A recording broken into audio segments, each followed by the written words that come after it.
At Revelation 17:1 and 2, it says, one of the seven angels who had the seven bowls came and said to me, "Come, I will show you the punishment of the great prostitute." Now the great prostitute is Mystery Babylon, the mother of harlots, who sits by many waters. And the waters speak of peoples. With her the kings of the earth committed adultery. Now this concept of adultery is spiritual adultery, so we know that's talking about idolatry. And the inhabitants of the earth were intoxicated with the wine of her adulteries, or literally the doctrines of her idolatry. Then the angel carried me away in the spirit into the wilderness. Now that's what you see constantly happening with Yahweh's prophets. He will take them into the wilderness to get their attention. Why the wilderness? Because there's no stimulation. It's as void as you can get it. And so you have to pay attention to Yahweh. And I saw a woman sitting on a scarlet beast, which was full of the names of blasphemy, having 7 heads and 10 horns. The woman was arrayed in scarlet and purple. Now this purple denotes royalty, and the scarlet denotes religion, and adorned with gold and precious stones and pearls. Speaking of material possessions, that she's rich, having in her hand a golden cup full of abominations and the filthiness of her fornication. Now that is a blasphemous Kiddush cup. This is an anti-Kiddush cup. And on her forehead a name was written. What does Yahweh say? He said, I want you to bind the Torah on your hand and let it be frontlets between your eyes, on your forehead. And so you see, he says that she has an anti-Kiddush cup. And she has an anti-Tephilim. On her Tephilim, on these corrupt Tephilim, is written Mystery Babylon the Great, the mother of harlots and the abominations of the earth. Revelation 17:3-5. The concept of riding on a beast is found in the following text in the Zohar. Besides the evil serpent, there is one that rides on it. And when they are joined together, they're called these. And they visit the world with all their hosts, says the Zohar, Bereshit, section 1. The concept of the horn has to do with the manifestation of power. So he has 10 horns. This is literally the spiritual power or authority that the 10 tribes had. And they've surrendered it to this false religious system. So in other words, what we're saying is that the 10 tribes are going to be found in this false religious system. And the Zohar says, and he shall give strength to his king, and this is the Holy One, blessed be he, and exalt the horn of his anointed. This is the community of Israel.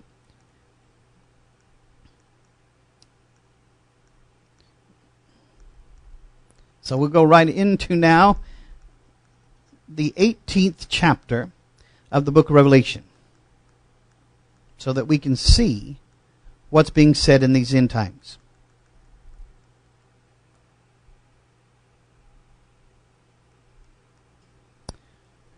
After this, I saw another angel. This is beside the 7 angels, coming down from heaven. He had great authority. So this angel has special authority given by Yahweh. And the earth was illuminated by his splendor. With a mighty voice he shouted, "Fallen, fallen is Babylon the Great." Revelations 18:1 and 2. Now, Amalek represented accumulating wealth with no regard for Yahweh's will regarding its usage. The exodus from Egypt represented, and I'm quoting Rav David Silverberg in his book on the Parshat Chatzitzi, and he says this: the exodus from Egypt represented the triumph of godlessness over physical strength and power. Amalek represented the very antithesis to this godliness. As Rav Hirsch writes, Amalek finds its strength in the might of its sword and its love of glory in treading down all unprepared weaker ones. They stepped out to oppose by the power of the sword the first entry into the history of mankind of the people representing the victory of the power of the word or the Torah. Amalek argued for the survival of the fittest, that one may utilize whatever means at his disposal in his struggle for wealth and prominence. Isn't that like the world we're living today? So what we're saying is that Mystery Babylon had the spirit of Amalek in him. Because Babylon teaches survival of the fittest. Nebuchadnezzar was going and dominating the weaker ones in his mass struggle to acquire wealth and power. So Amalek argued for the survival of the fittest. The children of Israel, by contrast, upholds the rule of Yahweh's Torah and morality, which forbids the mighty from abusing their power and requires them to show concern and respect even towards the weak. End of quote. Comments on Parshat Chatzitzi by Rav David Silverberg. The scripture says in Deuteronomy 25:17-18, remember what Amalek did to you as you were leaving Egypt. He happened upon you and struck the weakest people trailing behind when you were exhausted, and he did not fear Yahweh. Deuteronomy 25:17-18. Yahweh said to Moses, write this remembrance in the book, that I will surely erase the memory of Amalek from under the heavens. But that hasn't happened yet. For the very reason I'm talking about him right now, shows that hasn't happened yet, but it will happen. Yahweh will be at war against the Amalekites from generation to generation, Exodus 17:14. Now we know that by the time of Ahasuerus, we find out that Amalek's descendants were actually living in Babylon. So when Ahasuerus took over Babylon and set up the Medo-Persian Empire, he inherited Amalek's descendants, and that man's name was Haman. Now there are 3 sins associated with Amalek, and this is what the Zohar says. Various impurities are mingled in the composition of Israel, like animals among men. One kind is from the side of the serpent, another from the side of the Gentiles, who are compared to beasts of the field, another from the side of the Masakin. For the souls of the wicked are literally the Masakin, or devils, of the world. And there is an impurity from the side of the demons and evil spirits. And there is none so cursed among them as Amalek, who is the evil serpent, the strange god. He is the cause of all unchastity and murder. His twin soul is the poison of idolatry, the two together being called Samael, or the poison god. There is more than one Samael, and they are not all equal, but this side of the serpent is accursed above them all. Now, what is that saying? That's kind of a weird way of saying it. Well, what they're saying is, there are 3 influences that have to do with the world. Mainly, there are the spirits of the serpent, the devil. And then there is the spirit of the Gentiles, associated with demented men, called goblins or devils. These are such evil men that they're ghouls, cannibals and such. And then there's Amalek. And Amalek has always been with us. And he is so allied to the devil that he is called equal to him in some ways, says the Zohar Bereshit 28 and 29. Then came Amalek and fought with Israel in Rephidim. This is again returning to the Zohar. It says, Rabbi Yossi quoted in connection with this the following verse. Blessed are ye that sow beside all waters, that sent forth thither the feet of the ox and the ass. Isaiah 32 and 20. Water, he said, has many symbolic meanings. There are many kinds of waters. Blessed are the Israelites who sow beside the water.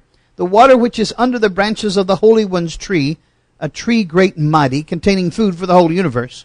This tree is encompassed by 12 frontiers and adjoins all 4 sides of the world, and has 70 branches, and Israel is in the body of the tree. And the 70 branches encompass her. This is symbolized by the 12 wells of water and the 70 palm trees. As we have often explained, but what do the words, and they encamped there by the water, signify? This, at the time, the Israelites had control of the waters which are under the branches of that tree, those which are called the insolent waters in Psalms 124 and 5. And this is the meaning of the words, Blessed are ye that sow beside all waters, that send forth thither the feet of the ox and the ass, namely, the 2 crowns of the left, to which are attached the pagan nations who are called ox and ass. When the Israelites are worthy, then they dismiss these evil powers, and they have no dominion over them. Said Rabbi Abba, When the two, the ox and the ass, are united, the inhabitants of the world cannot stand up against them.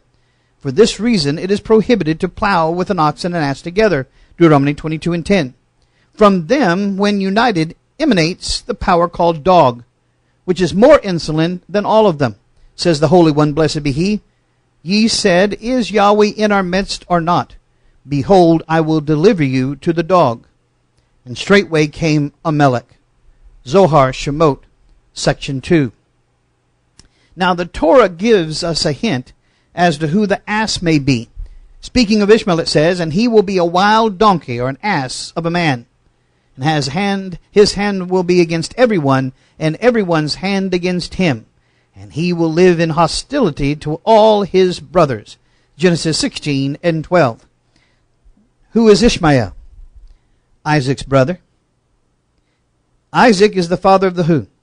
The Israelites. And Ishmael is the father of the who? The Arabs. They're brothers. And yet, there is no hatred as deep as the hatred between the Israelite and the Arab. All one has to do is get caught in the middle of that and you'll find out real quick. Right, Jamal? So we know who the ass is. The ass is the Arab and his religion, Islam. Another source gives us an idea who the ox in this question may be. The Vilna Gaon explains Chad Gadya as being a parable of Jewish history throughout the generations up until the final redemption. The author of the Masaheh Nisim similarly interprets it. The end of this song brings us to the end of days. Then came the ox. These are the nations, principally Edom or Rome, who is symbolized by the ox. Today, the EU, the descendant of Rome, the Roman Empire. What's their symbol? Europa, the goddess Europa, riding on the back of the ox. Who are modern-day Esau and Edom and Ishmael that come together at the end of days to energize Amalek for a final time? One opinion has it that their final manifestation is found in the other two religions of the world that trace themselves back to Abraham. For the rabbis, Esau and Edom symbolizes the Roman Empire. And then after the conversion of Constantine, Christianity. Ishmael was the Arab world and later Islam, says Chief Rabbi Lord Sachs, the chief rabbinate of England. Another text explains how Esau, or Christianity, and Ishmael, Islam, though they are against Jacob and Israel, they turn on each other. Watch this. Here at the end of days, after Israel has already settled on the land of Israel, in the future, the peoples of the world will gather together to conquer Jerusalem. Then will they gather together to conquer the land of Israel from the Jews. Gog, the president of the country Meshech, which means market, and Tuval from the lands of the north and the west, who are uncircumcised and called Edom. Meshech and Tuval are the descendants of Japhet, one of the three sons of Noah, that live now in Europe. As Josephus has written, there is also written Persia, Cush, and Put are with them in Ezekiel 38:5. And also with them will be the house of Targama, that are all circumcised and adhere to the religion of the Ishmaelite, Islam. But when they come there will be trouble between them, and they will fight each other. That is, Edom and Ishmael will fight against each other because their religions are different. Does that sound like today? There Yahweh will judge them with sword and blood. This is as it is written there in Zechariah chapter 14. In relation to this, it is told here how each will fall into the abyss. First Egypt and Assyria and Elam that hold by Islam. They're all circumcised nowadays. And after he will account for Meshech and Tuval and Edom and their kings and princes in the north, who are all uncircumcised. The first and most important to fall will be Egypt, because they are close to the end, to the land of Israel. And they will come first and be defeated. Then the Assyrian and the Persian will come to take their vengeance, and the two sides will both fall. Now this is talking about before the nations of the earth come down in the valley Harmageddo. That'll come later. But before that comes, these will come together.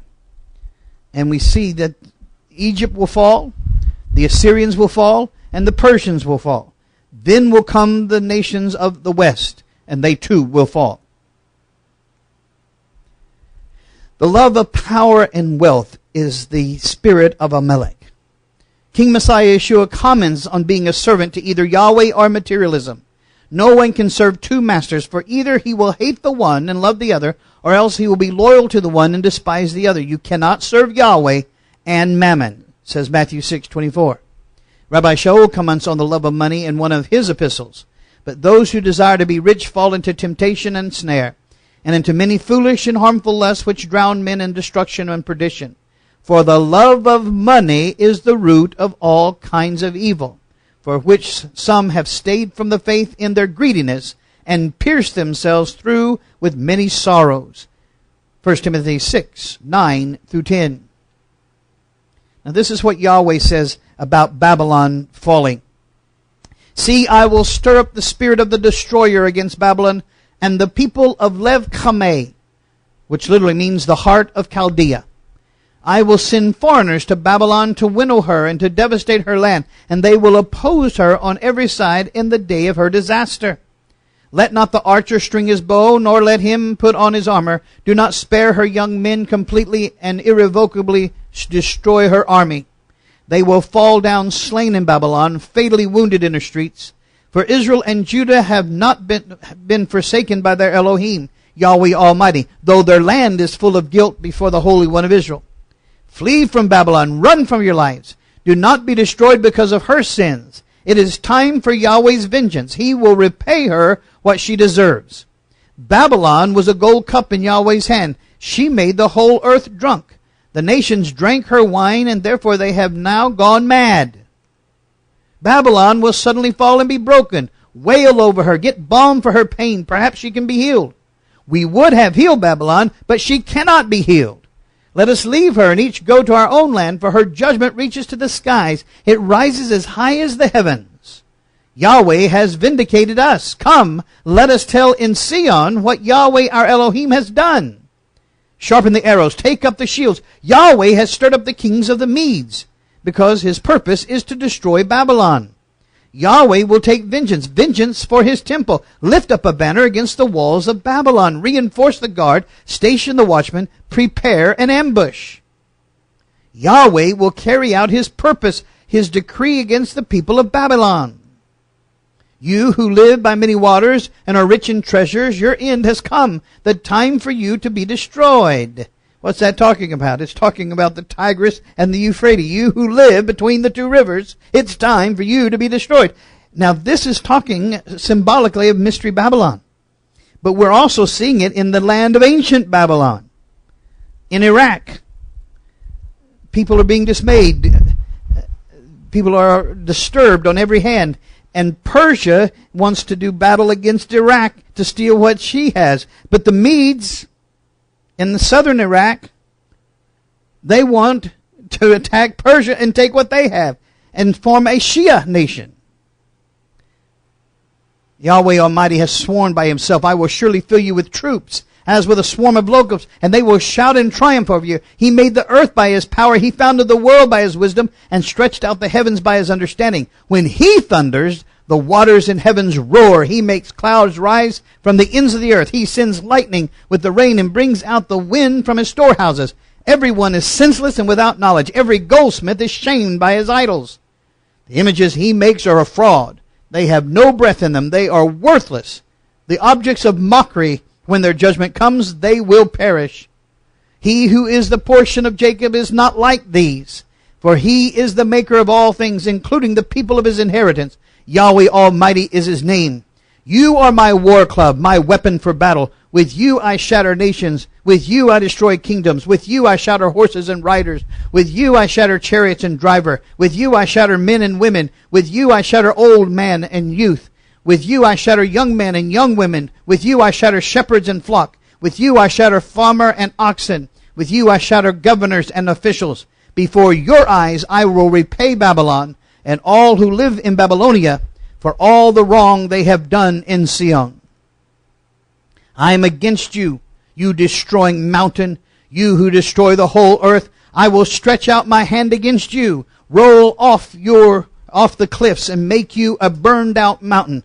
No rock will be taken from you for the cornerstone, nor any stone for a foundation, for you will be desolate forever. Lift up a banner in the land. Now, Babylon doesn't have any mountains, does it? Iraq doesn't have any mountains. That's why they built a false mountain called a ziggurat. They don't have any stones. It's a fertile crescent land. So what do? They make artificial stones called bricks. And they built an artificial mountain for their high place. And that's what he's talking about. No rock will be taken from you for a cornerstone, nor any stone for a foundation, for you'll be desolate forever. Lift up a banner in the land. Blow the trumpet among the nations. Prepare the nations for a battle against her. Summon against her these kingdoms. Ararat, that's in Turkey. Mini and Ashkenaz, that's in Eastern Europe. Appoint a commander against her. Send up horses like a swarm of locusts. Prepare the nations for battle against her. The kings of the Medes, that's southern Iraq. Their governors and all the officials and all the countries they rule. The land trembles and wreathes, for Yahweh's purpose against Babylon stand, to lay waste the land of Babylon, so that no one will live there. Babylon's warriors have stopped fighting. They remain in their strongholds. Their strength is exhausted. They have become weaklings. Her dwellings are set on fire. The bars of her gates are broken. One courier follows another, and the messenger follows a messenger to announce to the king of Babylon that his entire city is captured. The river crossing seas, the marshes set on fire, and the soldiers terrified. Daughter Babylon is like a threshing floor at the time it is trampled. The time to harvest her will soon come. Mystery Babylon is fallen. In the end time scenario of the book of Revelation, it has to do with the misuse of the proper function of wealth in the terms of bringing tikkun, or repairing the creation, which is made up of the 4 levels of mineral, vegetable, animal, and human. Our faith teaches that there are holy sparks, the Nitzotze Chadusha, throughout each of these 4 levels. These sparks are scattered at the time of creation and further dispersed by the fall of Adam and subsequent sinners. The purpose of mankind is to elevate these sparks back to their source. When that occurs, Yahweh's name will be one. It is Yahweh who gives each spark its source and path of tikkun. So the reason why we have all the minerals in the world is not so that we can destroy the world or destroy the people of the world with them, but so we can use those minerals to glorify Yahweh. Same way with animals. We're not supposed to be misusing animals. We're supposed to be overseeing those animals and shepherding them and being husbandry to them. And the same way with humans. We're supposed to be teaching. We're supposed to be a kingdom of priests teaching all the humans how to serve Yahweh. But instead, we have not repaired this world. How can we repair the world? By going out and saying the kingdom is at hand. That's what Yeshua told us to do. There is a work called the Likutei Moharan, and it talks about money and how it should be used and how it shouldn't be used. Rabbi Nachman of Breslov, he said this first: there is a great beauty in coins, gold, silver, and copper, for these minerals contain a supernal beauty. Their supernal beauty lies in their being composed of holy sparks, which radiate continually, according to the Sifra, to which each corresponds. Those who are wise will look inside the money and will see therein the beauty of Yahweh and the revelation of the Malchut of holiness, or the kingdom of holiness. But this beauty can be misleading and can direct a person towards avarice. This strengthens the kingdom of impurity. This verse states in Ecclesiastes 2:26, surely he gives to a man that which is good in his sight, wisdom, knowledge, and joy. But to the sinner he gave the task of gathering and amassing. The Talmud comments in Megillah 10b, surely he gives to a man, now this refers to Mordecai. He gives to him good. This refers to the Torah.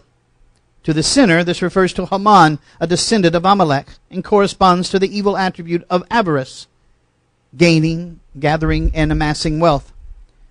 Thus the sinner, Amalek, will seek to gather the sparks of holiness that are located within the money in order to swallow them up. However, the Malkut, or the kingdom of holiness, will gather the sparks of holiness through Chachma, or wisdom, and Da'at, knowledge, and will then elevate them. Not only will these sparks attain rectification, but they will even be transformed into Torah. Now, what does that mean?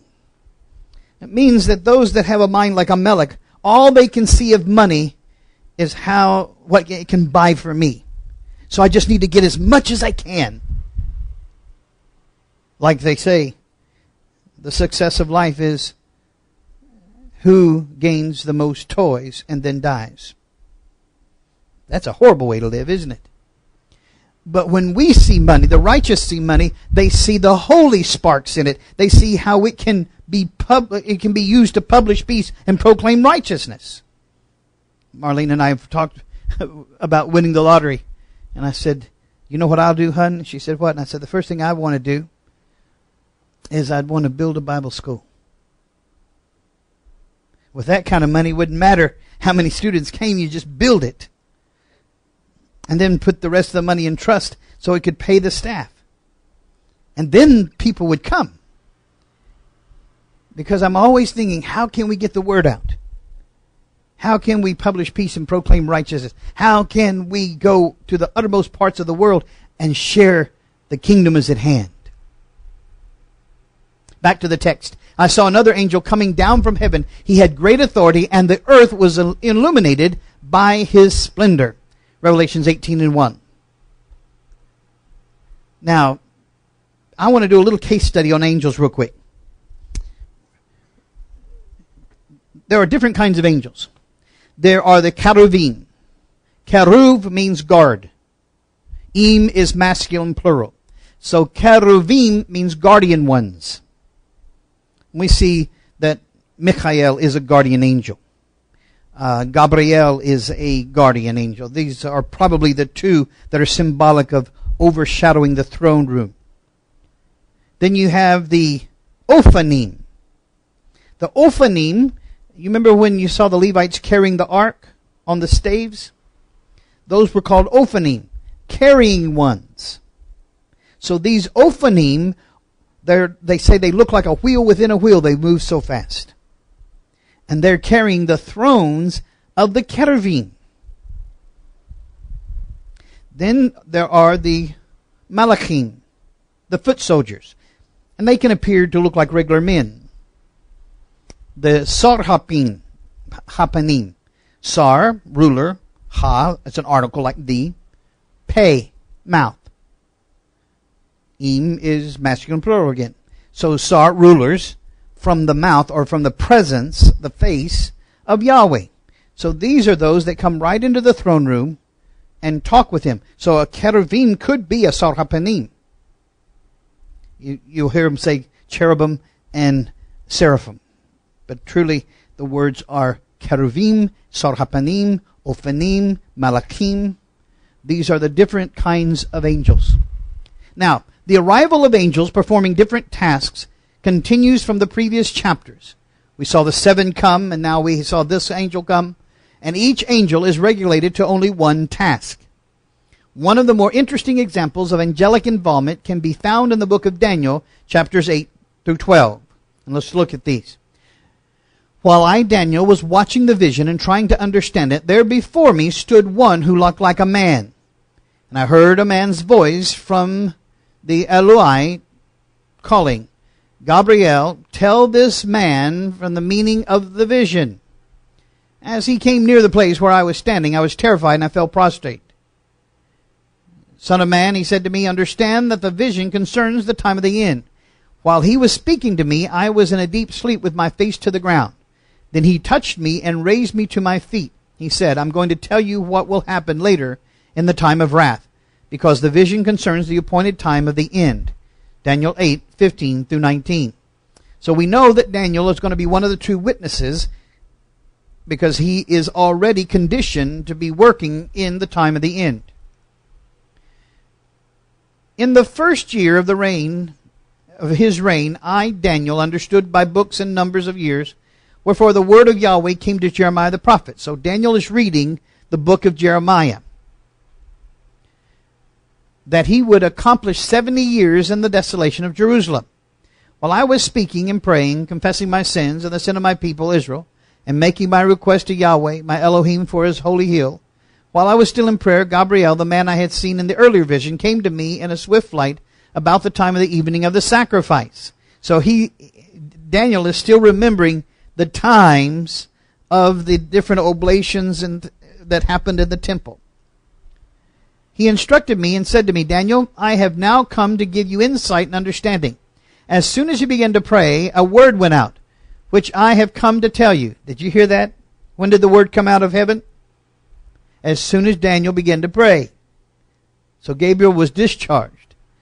As soon as you began to pray, a word went out, which I have come to tell you, for you are highly esteemed. Therefore consider the word and understand the vision.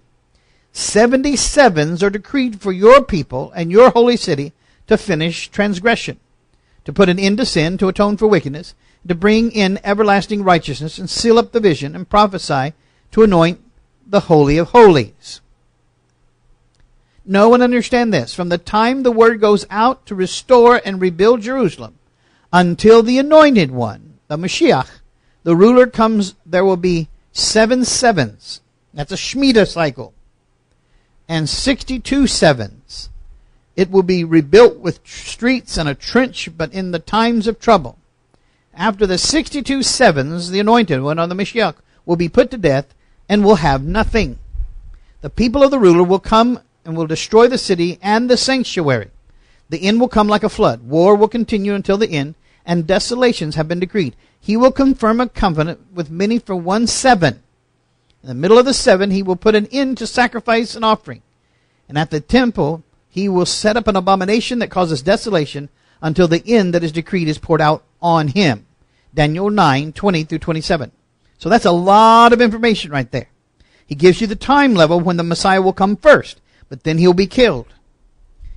And then he talks about this other ruler coming, and he will stop the sacrifices in the temple. So that tells us there will be another temple. Remember, he said that the people of the ruler will come and destroy the city and the sanctuary. Well, that's Rome. But then he talks about another person that will be coming, and he will put an end to sacrifice and offering. And at the temple, he will set up the abomination that causes desolation. We see that in Revelation 13. Well, that hasn't happened yet. But that will happen in the last week, that last 7. Daniel 9, 20 to 27 says. Here's another. I, Daniel, was the only one who saw the vision. Those who were with me did not see it. But such terror overwhelmed them that they fled and hid themselves. So I was left alone, gazing at this great vision. I had no strength left. My face turned deathly pale, and I was helpless. Then I heard him speaking. As I listened to him, I fell into a deep sleep, my face to the ground. A hand touched me and set me trembling on my hands and knees. He said, Daniel, you are highly esteemed. Consider carefully the words I'm about to speak to you, and stand up, for I have now been sent to you. And when he said this to me, I stood up trembling. And then he continued, do not be afraid, Daniel. Since the first day that you set your mind to gain understanding and to humble yourself before your Elohim, your words were heard, and I have come to respond to them. But the Tsar of the Persian kingdom, now this was an angel that was a Sar Hapanim. But when he fell in with the Sitra Chara, the dark forces, he lost his position of Hapanim, of being able to come into the presence of the Father. So now he's just a Tsar. And so this Tsar controls the Persian kingdom. And he's still there today, causing the evilness of the Ayatollahs. So the Tsar of the Persian Empire resisted me 21 days. So there was a spiritual battle over Persia going on. So he resisted him 21 days. Then Michael, or Michael, one of the chief princes, one of the chief Tsars, came to help me. He is a Sar Hapanim, because I was detained there with the king of Persia. Now I have come to explain to you what will happen to your people in the future, for the vision concerns a time yet to come. While he was saying this to me, I bowed with my face towards the ground and was speechless. Then one who looked like a human touched my lips, and I opened my mouth, and I began to speak. I said to the one standing before him, I am overcome with anguish because of the vision, my Lord, and I feel very weak. How can I, your servant, talk with you, my sovereign? My strength is gone, and I can hardly breathe. Again, the one who looked like a human touched me and gave me strength. Do not be afraid, you who are highly esteemed, he said. Shalom. Be strong now. Be strong. When he spoke to me, I was strengthened and said, Speak, my sovereign, since you have given me strength. So he said, Do you know why I have come to you? Soon I'll return to fight against the Tsar of Persia. When I go, the prince of Greece will come, or the Tsar of Greece will come. But first I'll tell you what is written in the book of truth. No one supports me against them except Michael, your prince. Daniel 10, 7 through 21. So he's having to do all this spiritual warfare against the demon that's ruling Persia and the demon that's ruling Greece. And he said, no one supports me in this spiritual warfare except Michael.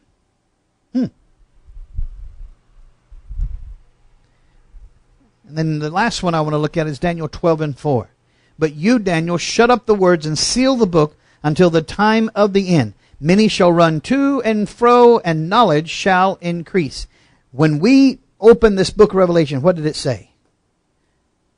Unseal the book. Blessed are everyone who reads the words of this prophecy. So the book of Revelation is tied to Daniel's revelation. You cannot separate them. Now I want to analyze these verses. When we do, we find the following. We see the angel acting as an agent in the role of carrying out the prophetic will of Yahweh by passing along information directly to the prophet. In our analysis of the spirit realm, we find, number one, spiritual light or revelation. That's the vision of the future. Next is spiritual mass, the entity, the angel appearing to the prophet. So we see spiritual light, we see spiritual mass. Lastly, spiritual energy or edification, giving us understanding of the revelation. Those three things are going on when the angel comes to us. For the first time in our life, we can physically see spiritual light. We can see spiritual mass. It's tangible. So these beings, we tend to think of spiritual as invisible. But it's just interdimensional. And we can't see into that dimension. But they are just as tangible as you and I. They're just in another dimension. Gabriel takes on the form of a man so he can enter this dominion and show himself before Daniel. It would seem that Gabriel didn't actually manifest himself in the physical realm, but rather Daniel, in a similar fashion to Enoch, was given sight into the dimension of the spiritual realm. In Revelation 18:2 it says, Babylon the Great is fallen. No more a dwelling of devils, no more a watchpost of every foul spirit, no more a roost of every unclean bird, no more the hold of every foul and hated beast. Returning to the Zohar, listen to this. Rabbi Shimon said, there is a deep illusion in the name of Raphadim. This war emanated from the attribute of severe judgment and was a war above and a war below. The Holy One, as it is written, said, when Israel is worthy, below my power prevails in the universe. But when Israel is found to be unworthy, she weakens my power above, and the power of severe judgment predominates in the world. So here Amalek came and fought with Israel in Raphadim, because the Israelites were weak, or Rapha, in the study of the Torah, as we have explained on another occasion. And Moses said unto Joshua, choose us out men and go out and fight with Amalek. Why did Moses abstain from fighting the first battle, which Yahweh himself commanded? Because he was able to divine the true meaning of his master's command. Hence he said, I will prepare myself for the war above, and thou, Joshua, prepare thyself for the war below. And this is the meaning of the words, when Moses lifted up his hand, Israel prevailed. Exodus 17 and 11. Because Moses was doing spiritual warfare above. Therefore, Moses did not participate in the war on earth, so that he might throw himself with greater zeal into the war in heaven, and thus promote victory on earth. Said Rabbi Shimon, let us not think lightly of this war with Amalek. Verily, from the creation of the world until then, and since then, till the coming of Messiah, there has been and will be no war like that. No nor can even the war of Gog and Magog be compared with it. And this not because of the mighty armies taking part in it, but because it was launched against all the attributes of the Holy One, blessed be He. And Moses said to Joshua, why to him? He was just then a youth, in Exodus 33:11. Were there in Israel no greater warriors than Joshua?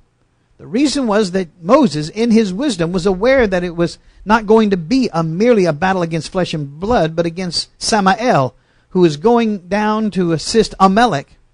Now Joshua, the youth, had reached at that time a high degree of spiritual perception. Not indeed as high as Moses, who was united with the Shekinah, but his soul was, in fact, attached to the supernal region called youth. That's the mediator. We know him as the Messiah. Now, when Moses perceived that Samael was going to fight for Amalek, he thought, this young man, Joshua, will surely stand against him and prevail. And therefore he said unto him, go and fight against Amalek. It is thy battle, the battle here below, and I'll prepare myself for the battle above. Choose worthy men, righteous, and the sons of righteous, to accompany thee. Said Rabbi Shimon, at that moment when Joshua was the young man, started out to fight Amalek, the young man above, the Messiah, was stirred and was equipped with weapons prepared by his mother, the Shekinah, for the battle in order to avenge the covenant of Leviticus 26:25, with the sword of Exodus 17:13. Moses equipped himself for the war above. His hands were heavy, according to Exodus 5:12. That's to say, weighty and honorable, holy hands that had never been defiled, hands worthy to wage the war above. For I will utterly blot out, literally, for blotting out, I will blot out. That is, both their celestial forces and their power here below. Similarly, the remembrance of them on high as well as below. Rabbi Isaac said, here it is written, for I will utterly blot out. Whereas in another passage it says, thou shalt blot out the remembrance of Amalek in Deuteronomy 25:19. The Holy One, blessed be He, said in effect, ye shall blot out his remembrance on earth, and I'll blot out his remembrance on high. And Rabbi Yossi said, Amalek brought with him other peoples, but all the rest were afraid to commence war against Israel. Hence Joshua cast lots with them to slay. And Moses built an altar and called the name of it Yahweh Nisi. Yahweh is my banner. And he built an altar below to correspond to the altar above. Says the Zohar, Shemot 65b and 66a. So when it says in the book of Revelation, Babylon the Great is fallen, the term is fallen is mentioned twice to show that Mystery Babylon has fallen both in the lower physical world and in the upper spiritual worlds as well. Well, that's our lesson for tonight. Well, any questions? Yes. So, when a person sees an angel, are they looking into this? Are they all of a sudden given the ability to look into that realm, and because that angel is not in this realm? That's right. When an angel shows himself as a man, go ahead and ask your question one more time.